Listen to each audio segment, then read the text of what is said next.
My name is Mike Kalachman. I'm the co-director of the Center for Ethics in Science and Technology. This is part of an ongoing series that we are holding here once each month. How many of you are here for the first time for one of our programs? Just two of our speakers are here. So at any rate, what this shows is we've got at least a following of people who come no matter how they get our publicity, but we're going to do better for the next two events. And you've seen one of the announcements here already. I'll mention that again at the end of the program. So for tonight's program, we have two outstanding speakers again. We've been really lucky with people who are willing to join us for these programs. We've got a detailed biography of them in your handout, but our plan is to have each of them speak. You can ask a few questions after the end with each of those talks, and then we're going to engage you in a discussion at the end. And as we've done in the past, we want to try and get you involved in thinking about where are the ethical challenges in addressing this issue, and how can we address them? What are some of the best ways we can approach these issues? So our first speaker, Francesca, is, let me get your slides up here, is from UC San Diego. And as it turns out today, this was purely accidental. All of us are from UC San Diego. That is not my fault. In fact, Larry Hinman organized today's sessions. He's from the University of San Diego. But looking for some experts in what we wanted today, these are the two people we came up with. And Francesca is very knowledgeable about infectious diseases and will tell us something about influenza in particular, but dealing with infections in general. So Francesca, thank you.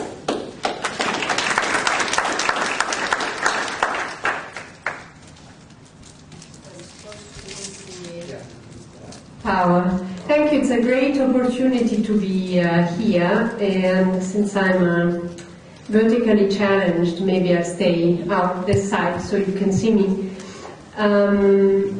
What I will do is I will introduce the influenza virus and then go on to describe the pandemic, the historical about the pandemic, and then to hone into the more recent swine flu outbreak and what characteristics it has that makes it a possible candidate for a pandemic. So first, as I said, let's talk about the virus. The influenza viruses are enveloped RNA viruses, which means basically, do you have a pointer? Like this one? Yellow button. Yellow button, yes. Okay.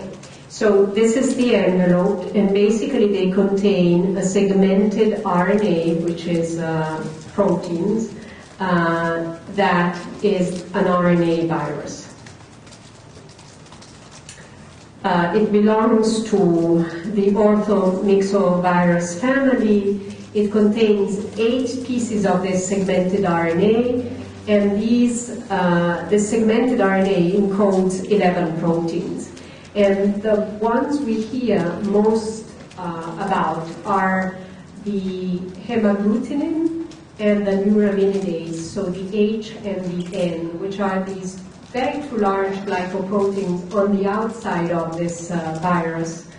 And the neuraminidase is involved in the release of viral particles from infected cells, while the hemagglutinin mediates the binding of the virus to enter and infect the cells.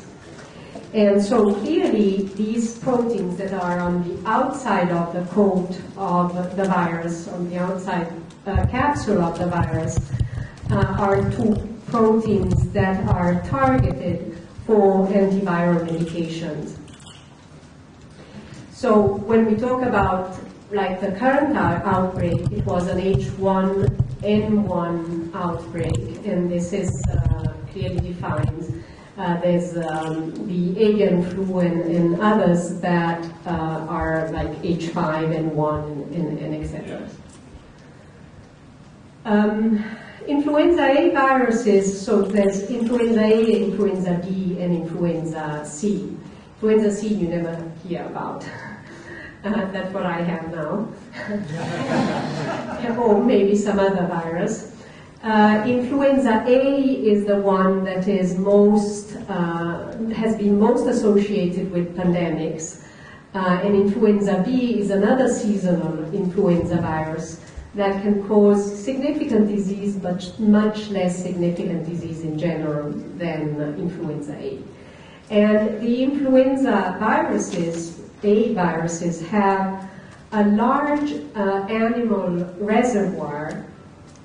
And here, this was a slide that had to do with the avian flu, so naturally the duck is in the middle. But clearly, they can cause disease in mammals and in birds, and also serve as the reservoir. Transmission of influenza, and that is valid also for the animal component, is through droplets that contain viral particles and that are released when an individual coughs or sneezes.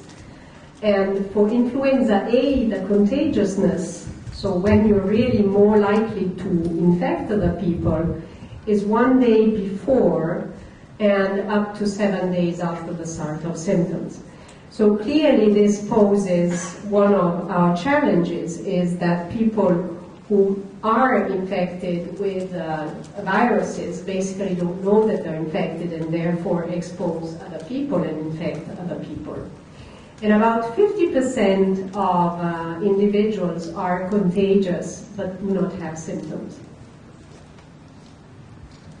And this is a slide that is often used for tuberculosis, but basically this is a person coughing, and as you can see, there's this spurt of spit, basically, and of cough that goes very far. And if it's like influenza, then these are kind of larger, the virus is containing larger droplets that tend to travel about 3, maximum 6 feet.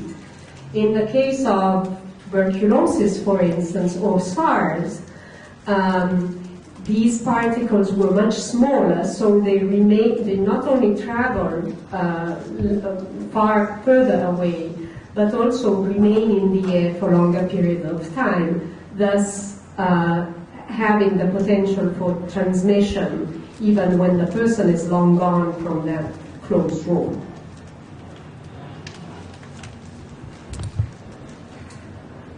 The influenza viruses are very particular because they are able to mutate. Well, a lot of viruses, these are kind of parasites that have to keep us alive enough to survive and so to be able to multiply, but at the same time don't want us to build up the defenses that can knock them out, right? And so they want to be able to infect us and keep us alive long enough, and so they mutate. And this is valid for the influenza A viruses, like every other virus, the hepatitis viruses and HIV, for instance. And this continual variation means that eradication of this virus is very difficult because it always escapes our own recognition and therefore our own innate immunity. Now, there are 2 types of mutations that are very important if we want to talk about the potential of a pandemic. And the first one is the most common, which is typical of our seasonal influenza viruses. And that is called the antigenic drift. Basically, it's one single mutation that occurs, or point mutations, very small mutations, that really don't change the virus that much, enough for us not to have immunity, but really not much so that they can survive during the whole season. And that is in response to our own way of reacting to the virus and to the presence of the virus. The antigenic shift is the most dangerous one, because that is really when two types of the same family virus, but different types, kind of rearrange after infecting a host, and that could be an animal, and then reappear as a new type of virus. And that's exactly what happened, for instance, with the H1 swine flu virus, is that there were all of these mutations occurring and these rearrangements. And so that is why there's the potential in this case for a pandemic. And clearly, this new virus then is infectious to humans or other animals without immunity, and thus has the high potential of becoming a pandemic strain. Now, what about the last century's great pandemics? And this is in response really to one of the only things we can do as patients and humans is washing our hands. And it used to be called an obsessive compulsive disorder, but now it's ordinary behavior. Actually, I went to do my papers for the US citizenship. They told me I had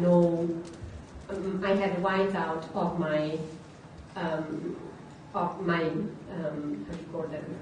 My fingerprints. And the person, after the third attempt, the person asked me if I washed my hands very frequently. And I started laughing, and I said, yes, I'm the head of infection control at the hospital, and of course I wash my hands all the time. But he thought I had obsessive compulsive disorder. He really convinced, yes ma'am, sure. So basically this is the antigenic shift, and this is exactly what occurred. A human H2N2 in this case, and an avian H3N8 reassorted in a pig, and then caused this new human H3N2 virus. Now, the last century's pandemics, the most dreaded pandemic was the 1918. And it killed an enormous amount of people. This was an estimated 50 million, so a mortality rate of 2.5%, which is extremely high. We are well below in any, influenza season that kills 35,000 people. We're well below 0.01%, and so 2.5 was a very, very high number of deaths. And only in the US there were 500,000 estimated deaths. And these were mainly from people dying of bacterial complications, of pneumonia, of previously healthy people just dying of pneumonia, dying of some other diseases.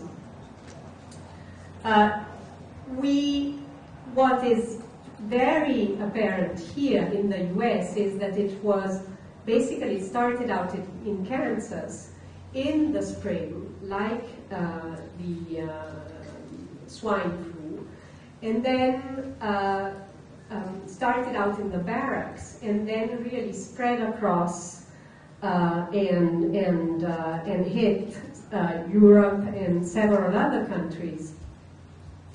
And by the fall, really killed most of the people. So while it appeared to be very benign, or relatively benign in March, it really basically killed those 50 million people in between September and November of 1918. And that was also the year when the First World War just finished. And so I think that there may be other factors, malnutrition and other factors contributing really to the spread of the disease, the fact living in cramped quarters. The Asian flu infected quite a few, but less, and killed about 1 million deaths. And it originated in China. And what it covered, it was really the very, very young and the very old, as much as the Hong Kong flu. And so what was uncharacteristic of the Spanish flu, the 1918 flu, was that the people involved and the people getting dying were really young adults between the age of 20 and 50. And this is a picture from an emergency hospital in Fort Riley. And what I find remarkable about this picture is not only the lining up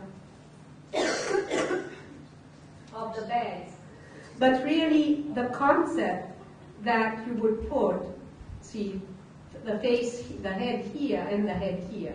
So in some ways they were not quite 3 feet, but there were better chances of not infecting each other and not spitting on each other. So the rule of thumb of 3 feet or more here was done. And this is just to show you, these are the rates in 1917, the death rates in the US per 1,000 population, and as you can see here, September, October, November, and December, you have this rise in deaths, and these are all deaths due to the 1918 flu. So now is really the novel influenza A swine-origin H1N1 virus.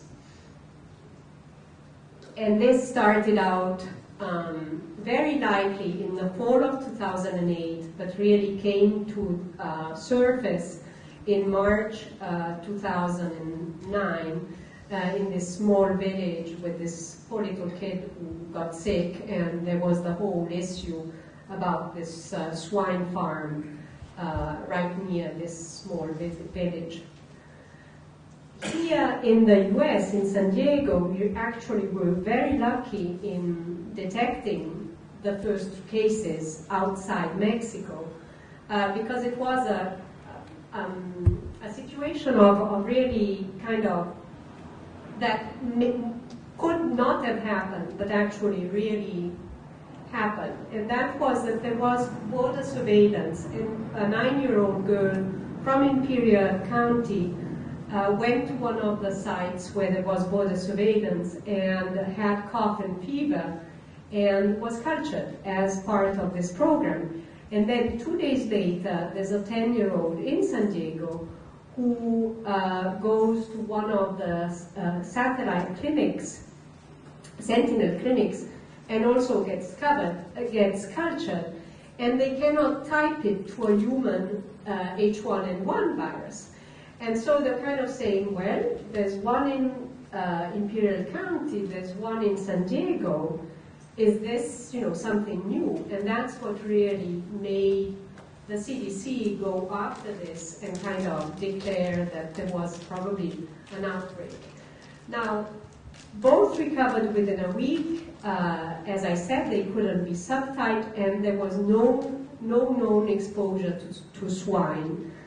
The virus turned out to be a novel virus that contains 6 genes from a triple reassortant swine influenza virus that were circulating among swine herds in North America since 1998, and then 2 new genes that were most closely related to genes from viruses from sick swine in Europe and Asia. And so this basically constituted a new virus for humans and a new virus for swine. As of May 23rd, 64 countries are involved. There are 17,410 confirmed cases, 115 deaths, the majority of which are in Mexico. And the majority have really symptoms that are very, very similar to seasonal flu. It's just that the seasonal flu was nearly over. So because this spread very rapidly and easily from human to human, and it spread rapidly to more than 2 of the WHO countries, basically the WHO declared phase 5, and I was reading today that they are poised to declare it the true pandemic phase, phase 6. This, however, does not tell us anything about the severity of the disease. This only tells us that the disease is easily spread from human to human, and it's in more than 2 WHO regions. It doesn't tell us that the disease is going to kill us all, and I think that the evidence is far from that. And this is the WHO map that I downloaded yesterday. In the US, what I think is quite interesting is that the 60% of individuals getting sick in the US are below age 30, so very young individuals. Only 32% had a history of travel to Mexico, 36% were admitted to the ICU, and only, I think, we've had 5 deaths so far, or maybe I lost a little bit of track, but the majority fully recovered. And this is what I was telling you, basically, the characteristic that makes it very similar to the 1918 pandemic is that the age group affected is very young, unlike previous years, if you can see, and doesn't touch the 65, basically 18 to 65 years old. The other characteristics, which is rather good, is that this, the mortality from pneumonia and influenza is below the epidemic threshold. So the severity of this epidemic is lower than even a normal flu season influenza. So in summary, this is a new virus, is a reassortant of a triple reassortant previously circulating swine H1N1 virus and a Eurasian swine strain. This is not a novel virus that is novel to swine and can spread efficiently from human to human. There may be partial protection afforded from previous influenza strains of vaccination. That is still being studied. The age distribution is typical of seasonal influenza. It's school-age children who are then spreading to households, so the potential there is large. And the symptoms and spectrum of disease are basically the same as seasonal influenza. Now, there's a few unanswered questions, and then I'm going to stop. Will this virus replace that of seasonal influenza? I don't think that we have an answer now, but it may be or it may not be. It may be that we have 3 circulating viruses, and this is one of them. Will this virus mutate again, adapt to the humans, and become much more virulent, such as we saw in 1918, and cause higher morbidity and mortality? When will the vaccine be available? Will it be one vaccine for seasonal flu and then another one for swine flu? How much vaccine will be available? Will we be able to vaccinate everybody? Or will there be people who won't have enough vaccine? And how will this vaccine be tolerated? I think that for us in the public health and in healthcare, basically we want to really be very cautious and recognize, on the alert to recognize possible reemergence of cases in the fall. We want to be very severe in following respiratory etiquette, covering cough and washing hands. We are screening at our hospital for symptomatic persons in environments that are at very high risk for complications, such as cancer patients, transplant patients, and we continue that throughout the flu season. We are cohorting and separating symptomatic patients from asymptomatic patients, particularly in these high-risk areas. We've established treatment prioritization and prophylaxis guidelines at our hospital. for treatment prioritization for patients and prophylaxis of exposed healthcare workers or emergency workers. And we've established an ill worker protocol. We've looked seriously at our ill worker protocol so that we can minimize transmission, particularly in high-risk areas. And then we are working, as always, in establishing very large, reaching vaccination campaigns so that we can minimize transmission, absenteeism, and complications. So I'll stop there.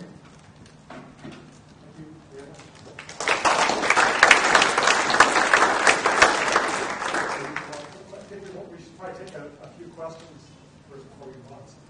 The number for Africa, it said that Africa had most incidents of swine flu. How does that compare with their seasonal flu? Do they also not have seasonal flu?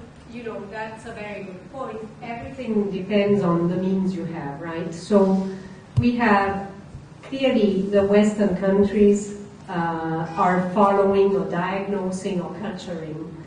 Africa does not have the means, or other countries do not have the same means of establishing that that person with flu-like symptoms does actually have the swine flu or an H1N1 virus or an H3N1 virus. So clearly there might be places where there's under-reporting simply because there aren't the means. But remember that influenza-like illnesses are also, and absenteeism from school are also being followed, not on that map, but they're being followed worldwide. So there are several methods that we look at that we do syndromic surveillance, and we basically see if, you know, the normal rate is going up, and so that if there's more activity. Yes. Yeah, how would you respond to the mounting evidence and charge that much, if not all, the flu epidemics have been caused by recombinant engineering, by folks who stand to gain by the process of vaccinations and control the population through the fear and spreading of the virus itself? Well, I think that definitely there are those elements that would like to think that there's a conspiracy. I don't happen. Well, there's actual evidence that shows that for instance, the swine flu has been engineered and man-made, essentially. I really haven't. I read very carefully the papers, the scientific papers that came out in New England, and I haven't seen any evidence for that. Now, I don't know whether... Well, 8 years ago, there was a fellow who was working for the CDC or the World Health Organization who went and exhumed bodies that were affected by the 1918 flu. And extracted that flu virus and been able to manipulate it to a point where it similarly looks like this flu that we're having right now. No, actually the 1918 pandemic was not caused by an H1N1 virus. It was caused by an H5N1 virus. Well, I'm saying they manipulated it, though. That's what I'm saying. They're different viruses. But I think I understand that that's a point of view, that scientific evidence really does not point to somebody trying to kill people. On this count, maybe another area. Coming back to the 1918 flu, if that same flu appeared today under similar circumstances, but with the completely different circumstances, on the one side, with the much more global spread of activity, it's pretty amazing that in 1918 that went global, considering transport. So on the one side, you have all the transport today. On the other side, you have all the drugs and procedures and other things. What do scientists, or you yourself personally, think would happen? Would that have escalated to the extent in terms of the death rate today, or what's the thought experiment? What's the thought? Well, I read a couple of books about the 1918 pandemic, and for me what is clear is that so first of all, the knowledge about influenza itself was clearly much less of how it's, what it's caused by first, second, how it's transmitted. And so I think, and you remember that in 1918 there weren't any antibiotics available. So you not only had economic and conditions and social conditions that really helped the spread, but then clearly not travel, right? And it still spread. And I think that part of that is really the troops being on the war front and exchanging, and that's where I think authorities process. But also we didn't have anything to treat complications. And so I think that same scenario now would be probably much less severe, because we would be able to vaccinate people, number one. Number two, we're able to treat complications, to recognize the complications, and to minimize the spread. One more question. I'm an ex-CDC scientist, and I'm mad as hell that no one for 20-odd years has done anything about the systemic prophylaxis breakdown. You have people at the HIV boarding houses, the women's centers, who Indian Health Center right here gives 7, 8, and 9 injections of the same flu vaccine. You've got people at the Oceanside Senior Center stealing it. And I've been there myself to verify these things. And you have a woman palm a needle, pretend to bend the needle, never inject you, steal it, and smuggle it to Mexico. Why don't we have somebody like Dr. Cleveland, who used to shut these places down and have hardcore sanctions for this systemic incompetence on the delivery systems? It's a good question, but I don't think I'm able to answer that question. And why don't we give these people who are mentally challenged at these various rehab centers economic perks to go get 7, 8, and 9 vaccines? That's insanity. I work in an environment that clearly does not do that.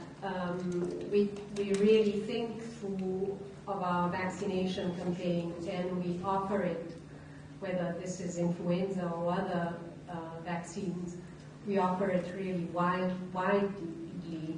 I think the state itself has launched a campaign. There's a law now that basically requires for the presence of either a vaccination proof or declination of vaccination by healthcare employees, anybody working in the healthcare environment, including physicians, including workers, so that we can really decrease the spread of healthcare infections such as influenza. But I wouldn't be able to answer. I'm not in that field to answer your question appropriately. But in general, it's a good question we can come back to. I think the general question is, how do we ensure the most effective use of vaccines? The same kinds of questions we have with antibiotic use and so on. Some people may not be trained well enough. Why don't we go on with the second part, and we'll head back for some more discussion.